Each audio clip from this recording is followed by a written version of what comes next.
Welcome. Family, Movies Brief here. Today I'm going to explain an American psychological thriller film called Fractured. Spoilers ahead. Watch out and take care. Ray Monroe, with his wife Joanne and his daughter Perry, is driving home from his in-laws' house. It is the day of Thanksgiving. The couple argues about their relationship, as Perry sits in the backseat listening to music on her headphones. Joanne begins to cry, knowing that their marriage is at its ending. As they argue, Perry's headphones stop working, so the couple stops arguing and sings songs with Perry to keep her entertained. Sometime later, Perry has to go to the bathroom. Ray pulls over at a gas station. Joanne takes Perry to the washroom, as Ray goes to buy batteries for Perry's headphones, coffee, and a Coke for Joanne. However, he is short on money, so he ditches the batteries and gets 2 liquor bottles for himself. Back in the car, he lies to Joanne, telling her that the store did not have batteries. Ray is about to start the car, when Perry notices that her compact is missing. When they do not find it in the car, Joanne goes to look for it in the washroom. Ray gets up to check under Perry's seat but accidentally drops his coffee. Perry is outside the car. As Ray is distracted, Perry wanders off to a nearby construction site. She sees a balloon and goes near it. Just then, a dog comes near her. She starts calling Ray for help. As Perry retreats, she is stuck between the dog and a construction pit. Ray finally notices the dog, and asks Perry not to move and slowly tries to avert the dog's direction towards himself. Just as Ray throws a stone at it, Perry gets scared and falls into the pit. Ray runs to save her and falls into the pit as well. He falls unconscious. He wakes up a few seconds later and sees Joanne running towards them. Perry lies unconscious beside him, while Joanne checks her for injuries. Ray is still in shock and doesn't say anything. Joanne comes to him crying hysterically, but he pushes her aside. Ray closes his eyes, and when he opens it, everything seems normal. Perry opens her eyes, and he takes a sigh of relief. However, her arm seems to be fractured, so Ray gently picks Perry and takes her to the car. Joanne suggests they call an ambulance, but Ray claims to see a hospital nearby. While they drive to the hospital, Ray nearly crashes into another car. Perry lies in the back seat with Joanne and is in a lot of pain. When the family gets to the hospital, Joanne and Perry sit in the waiting area as Ray checks them in.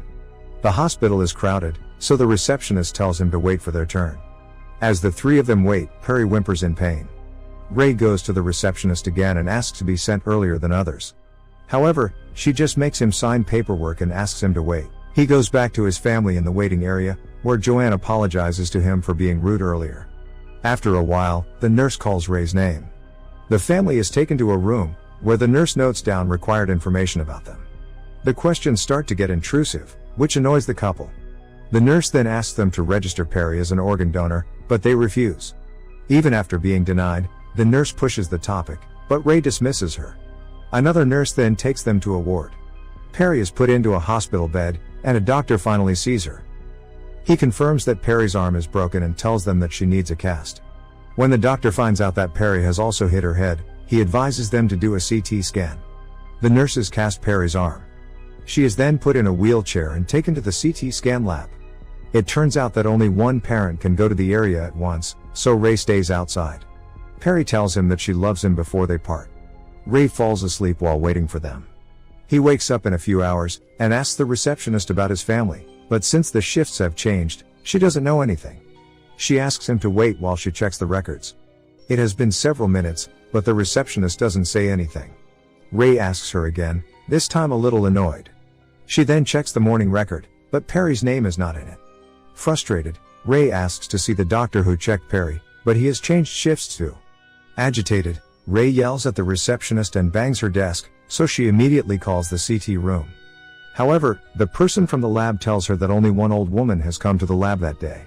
Ray is beyond frustrated. He angrily asks her about his family, but the receptionist looks at him as if he is crazy. She even blames him for coming into the wrong hospital. Ray insists that it is not possible, but she ignores him and starts talking to someone else. Worried about his family, Ray runs to the restricted area of the hospital, only to be stopped by the officials there. He informs them of their visit this morning. The doctor checks the day's record but sees no patient by the name of Monroe. Frustrated, Ray looks around and sees the nurse who helped them earlier. The nurse recognizes Ray. Believing that he has proved his point, Ray sighs in relief, but the nurse adds that she doesn't know anything about his daughter or his wife. According to her, Ray came in for a head injury and was alone. Agitated, Ray blames the nurse for lying. The doctor assumes he has a contusion from his head injury and offers to treat him. However, Ray almost attacks the nurse and has to be restrained. The doctor injects him with sedatives to calm him down. He is then locked into a room by the guards. Ray tries to unlock the door, but the drugs make him hazy. To make the sedative not work, he injects himself with an injection he finds in the cabinets. He then tries to unlock the door again, but it doesn't work. Hence, he breaks the glass door and runs out of the room. However, before he can escape, people notice him running away. The security chases him, but Ray somehow manages to run out of the hospital and hide in his car. A police car is right outside the hospital too. Taking the opportunity, Ray stops the car and tells the police about Joanne and Perry. The police, suspecting that he is lying, ask for identification. After he shows them his ID, they agree to help him.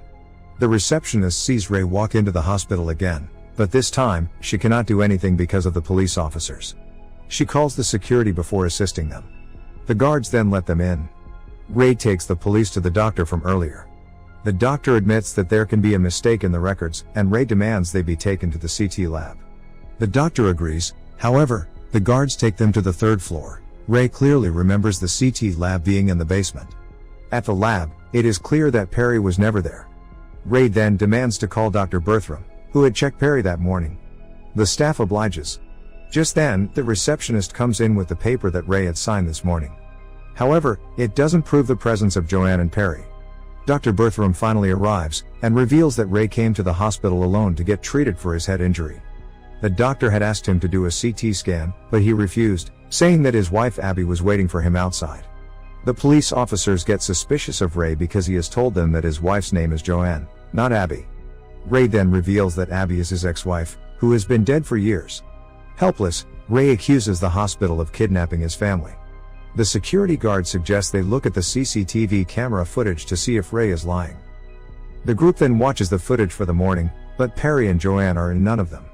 Ray claims that it is because of the camera's angle. The police officers do not believe Ray's story anymore. Ray then asks them to go to the gas station to figure the truth. He even finds Perry's scarf near the hospital bed she was in the morning. He claims that this proves she was here, but the police need more evidence than that. The doctors suspect that Ray is not in a mentally stable condition, so they introduce him to a psychiatrist named Teresa Jacobs. Teresa takes Ray to a room and shows him his administration record, which doesn't mention Perry or Joanne. Teresa calmly talks to him and inquires about the incidents of that morning. She also asks him about Abby. Ray then reveals that Abby died 8 years ago in a car accident, and he couldn't save her because he was drunk. Frustrated, he starts to cry. Teresa now knows for sure that something is wrong. She suggests the police go look at the place the accident occurred this morning. According to Teresa, Joanne and Perry might still be there. The police officers then take Ray and Teresa to the construction site again. They call for backup to help them with the search. Then they find Perry's compact on the pit. They also see a pool of dried blood in the concrete. The police realize that this cannot be Ray's blood, because his injury isn't that bad. The missing people and the blood make the officers realize that the place is a crime scene. However, Ray, in turn, blames the police officers for planting the compact and the blood to falsely accuse Ray. He believes that the police want to save the hospital for what they have done to Joanne and Perry. Teresa, on the other hand, tries to calm Ray down and asks him what happened to Perry. Ray starts to blabber. Teresa then asks him if he pushed Perry down the pit. This makes Ray go silent. He doesn't move and stares into the distance. The police then arrest him on the suspicion of killing his wife and his daughter. As they are about to handcuff him, Ray snaps. He snatches the officer's gun and points it at Teresa. Then, he makes them go into the gas station and locks them there. Taking Teresa's keycard, Ray drives to the hospital in a police car. He hides the gun and goes inside. His plan is to go to the basement, where he believes that Joanne and Perry are captured. While he is at it, he comes across the maternity room. The children remind him of the day Abby died. He reminisces of the death which had killed both Abby and his unborn kid. He somehow manages to get a doctor's apron and disguises himself as one. He gets into the elevator and is about to go to the basement, but the security guard from earlier joins him. He and Ray get into a fight. In the end, Ray strangles the guard to death and takes his keys. Ray is finally in the basement of the hospital. As he looks around, he finds Perry's toy in a bin nearby. Sure that his daughter is somewhere near, he takes the gun in his hand and searches for her. Then, he sees two doctors delivering boxes of human organs somewhere. Ray finally realizes that Joanne and Perry were brought here to get their organs harvested. This explains the nurse trying to make Perry an organ donor that morning. Ray then enters a room, and is horrified to see several dead bodies with missing organs.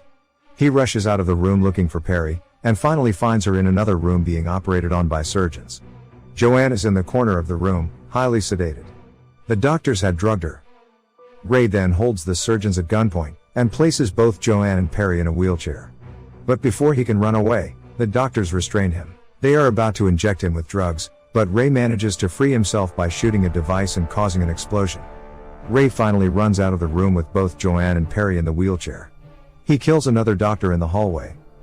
He brings his family out of the hospital and puts them in the backseat of his car. The family finally drives away to their home. Perry tells them that her arm still hurts, so Ray sings her a song to make her feel better. Just then, the camera pans to the back seat, and we see that the people sitting there are two random people that Ray has kidnapped from the middle of their surgery. Ray gets flashbacks from the morning, and we get to know that Perry died when she fell into the pit. When Ray pushed Joanne, he killed her as well. Ray's mind couldn't handle the pain of him being the reason for his family's death. Hence, his mind constructs a new reality in which both his wife and daughter are still alive.